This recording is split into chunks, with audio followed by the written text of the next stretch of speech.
देखिए, मैच नाम से पता चल रहा है कि मैचिंग करता है कि जब आप किसी रिकॉर्ड को आप मैच कर रहे हैं तो वहाँ पे ये बताएगा कि वो कितने नंबर के रो में है, कितने नंबर के कॉलम में है। तो जैसे कि फॉर एग्जांपल कि मैंने यहाँ पे कलर्स नेम लिखे हुए हैं। अब ये सारे कलर्स नेम जो है ना वो रो वाइज आपको लिखा हुआ मिल रहा है। जैसे कि ये आपका सिलेक्शन यहाँ से यहाँ तक है, तो आप कहेंगे first row, second, third, fourth, fifth, six, ये आपका रो है। तो अब यहाँ पे कैसे पोजीशन हम फाइंड करते हैं मैच फॉर्मूला से, चलिए देखते हैं। देखिए हमारे पास यहाँ पे कलर नेम है, यहाँ पे रेड लिखा हुआ है। अब मुझे यहाँ पे पोजीशन चाहिए कि इस लिस्ट में रेड किस पोजीशन पे आता है। तो उसके लिए हम लोग यहाँ पे क्या चूज करते हैं, इज इक्वल टू मैच, और मैच लिखने के बाद ब्रैकेट को ऑन करते हैं। लुकअप वैल्यू हमें चूज करना होता है यहाँ से ये, उसके बाद कॉमा, और इस रिकॉर्ड को पूरा सेलेक्ट कर लीजिए और कॉमा देकर 0 टाइप करिए। 0 क्यों टाइप करते हैं, क्योंकि ये हमारा एग्जैक्ट मैच होता है। हमने यहाँ पे VLOOKUP में भी लिखा है, मैं आपको आगे जब VLOOKUP और HLOOKUP अलग से बताने वाला हूँ। अभी तो फिलहाल एक इंट्रोडक्शन है कि references, lookup and references formula में जो भी फंक्शंस आते हैं उनका इंट्रोडक्शंस मैं आज की इस क्लास में बता रहा हूँ। बट मैं हर एक फंक्शंस को अलग अलग करके बहुत सारे एग्जाम्पल क्रिएट करने वाले हैं, तो वहाँ पे हम जरूर सीखेंगे। अभी फिलहाल आप ये मानिए कि जब हम रेड कलर को फाइंड कर रहे हैं कि रेड कलर का क्या पोजीशन है, तो उसके लिए आपको एग्जैक्ट मैच फाइंड करना है। तो उसके लिए आपको यहाँ पे ब्रैकेट कॉमा देकर 0 टाइप करनी है, ब्रैकेट ऑफ करनी है। इतना करने के बाद जब आप एंटर करेंगे ना, तो आपका पोजीशन बता दिया जाएगा। जैसे कि अगर आपका रेड पोजीशन है तो आपको यहाँ पे इस लिस्ट में काउंट करेगा फर्स्ट, सेकंड एंड थर्ड, तो इसीलिए आपको यहाँ पे बता दिया कि ये थर्ड हो गया। एंड अगर आप यहाँ से कलर नेम बदलते हैं, फॉर एग्जांपल कि मैंने दे दिया यहाँ पे ग्रीन, ठीक है, तो आप देखिए यहाँ पे ग्रीन का पोजीशन आपको बता दिया। तो अभी फिलहाल ये क्या बता रहा है, रो का पोजीशन बता रहा है। आगे हम देखते हैं इंडेक्स फंक्शन। इंडेक्स फंक्शन भी पोजीशन का ही काम करता है, बट आप यहाँ पे ये देखेंगे कि पोजीशन के बेस पे रिकॉर्ड को भी फाइंड करता है। अब देखिए मेरे पास यहाँ पे 2 पोजीशन है, एक हमारा पोजीशन 1 जिसमें आपको रो का पोजीशन बतानी है, सेकेंड पोजीशन आपका कॉलम का पोजीशन बतानी है। सबसे पहले एग्जांपल आप समझिए। देखिए यहाँ पे मैंने ना एक लॉगिन आईडी बना रखी है जिनमें 2 कॉलम लिखे हुए हैं, ठीक है, 2 कॉलम में रिकॉर्ड ऑलरेडी फिल किए हुए हैं। अब मैं यहाँ पे इस सेल की बात करूँ तो आप इतने रेंज में आप इस सेल का पोजीशन बताइए, तो आप क्या कहेंगे, आप कहेंगे कि फर्स्ट कॉलम हो गया और ये पोजीशन हो गया फर्स्ट, सेकेंड, थर्ड, यानी कि फर्स्ट कॉलम थर्ड रो, है कि नहीं। अगर मैं इतने ही सिलेक्शन की बात करूं तो हुआ ना फर्स्ट कॉलम और थर्ड रो। उसी तरह से अगर मैं इस पोजीशन की बात करूं तो फर्स्ट रो, फर्स्ट कॉलम। तो आपका सिलेक्शन जहां से होगा वहीं से आपका first row, first column starting हो जाएगा। तो इस बात का ध्यान रखेंगे। एंड देन अब मैं यहाँ पे पोजीशन दे देता हूँ, जैसे कि मैंने फोर्थ रो दे दिया और कॉलम दे दिया मैंने सेकेंड, ठीक है। अब मैंने यहाँ पे इज इक्वल टू लिखा और मुझे इंडेक्स फंक्शन का यूज करना है। अब इंडेक्स फंक्शन इन 2 पोजीशन पे रखे हुए रिकॉर्ड को आसानी से ला सकता है। अब आपको सिर्फ पोजीशन बतानी है, इंडेक्स फंक्शन को पोजीशन चाहिए, उस पोजीशन पे रखे हुए रिकॉर्ड आसानी से फाइंड किया जा सकता है। तो देखिए मैं यहाँ पे कैसे लिखता हूँ, इंडेक्स लिखता हूँ, ठीक है, इंडेक्स लिखा और उसके बाद हमने यहाँ पे एरे सेलेक्ट कर लिया। एरे का मतलब हुआ कि जो आपका डेटाबेस है, जो टेबल है। उसके बाद आपको यहाँ पे कॉमा टाइप करनी है और यहाँ पे आपसे क्या पूछ रहा है, रो नंबर। तो रो नंबर का मतलब है कि हमारा जो रो का पोजीशन है 4 है। उसके बाद कॉमा एंड कॉलम नंबर, तो कॉलम नंबर 2 है एंड ब्रैकेट को ऑफ करके एंटर करना है। तो आप देख सकते हैं कि रो जो 4 नंबर का रो है, 4 नंबर का row, first, second and third and fourth. अब फोर्थ नंबर के रो में सेकेंड कॉलम का क्या रिकॉर्ड है, सेकेंड कॉलम का रिकॉर्ड है 441030, तो आ चुका है।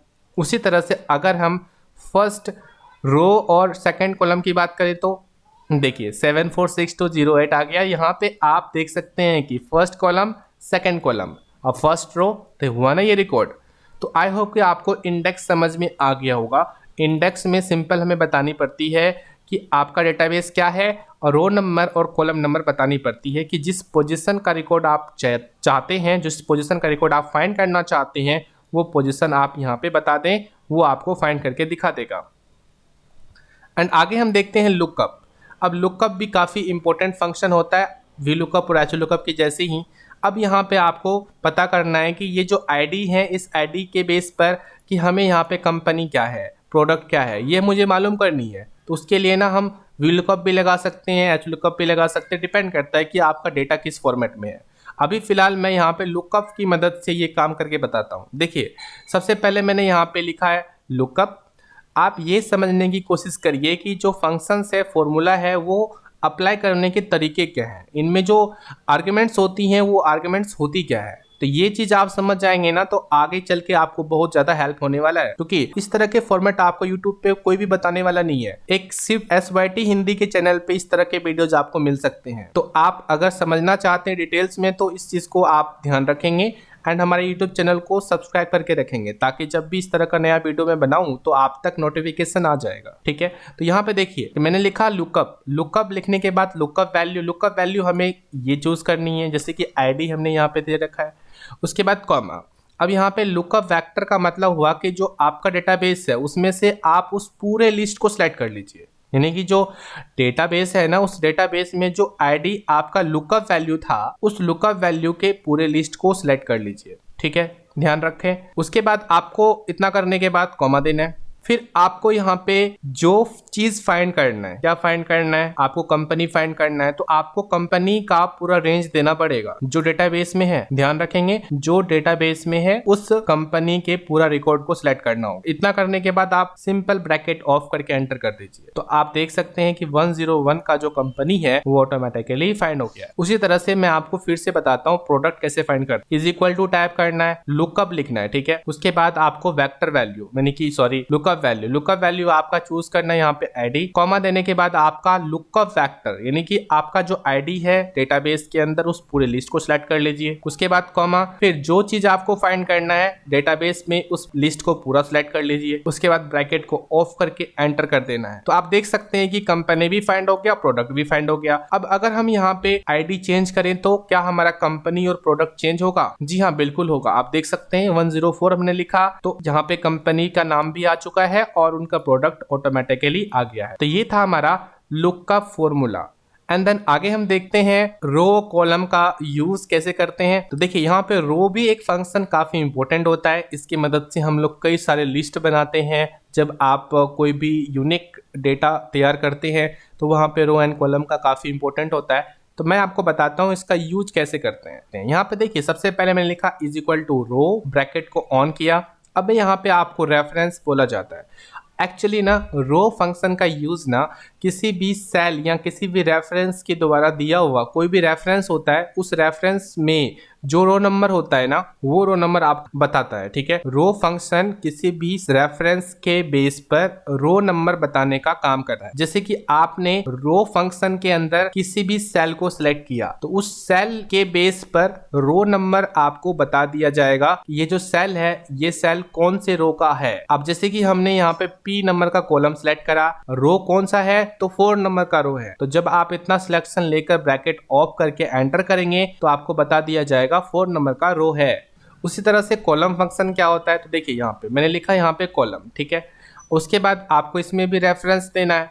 जैसे कि मैंने इनका रेफरेंस दे दिया तो अब O7 है तो 7 तो रो नंबर हो गया। O का जो नाम है ना वो हमारा कॉलम का नाम है। तो आप O कितने नंबर के कॉलम में आता है, तो O जो होता है ना 15 नंबर के कॉलम में आता है। तो जैसे आप एंटर करेंगे ना तो 15 लिखा हुआ आ जाएगा।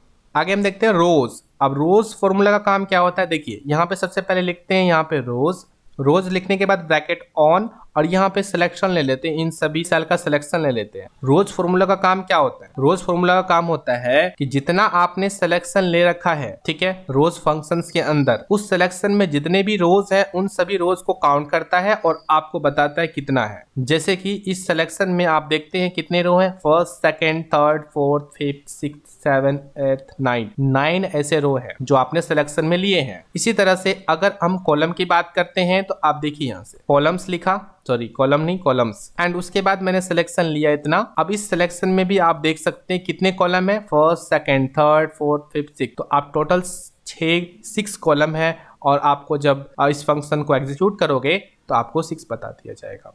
तो फाइनली आपको समझ में आ गया है कि लुकअप एंड रेफरेंस फॉर्मूला का यूज कैसे किया जाता है। तो दोस्तों आज की इस वीडियो में इतना ही। अगर हमारा ये वीडियो पसंद आए तो प्लीज लाइक करें, अन्य लोगों के साथ शेयर करें और नए वीडियोज की जानकारी के लिए हमारे YouTube चैनल को अभी सब्सक्राइब करें।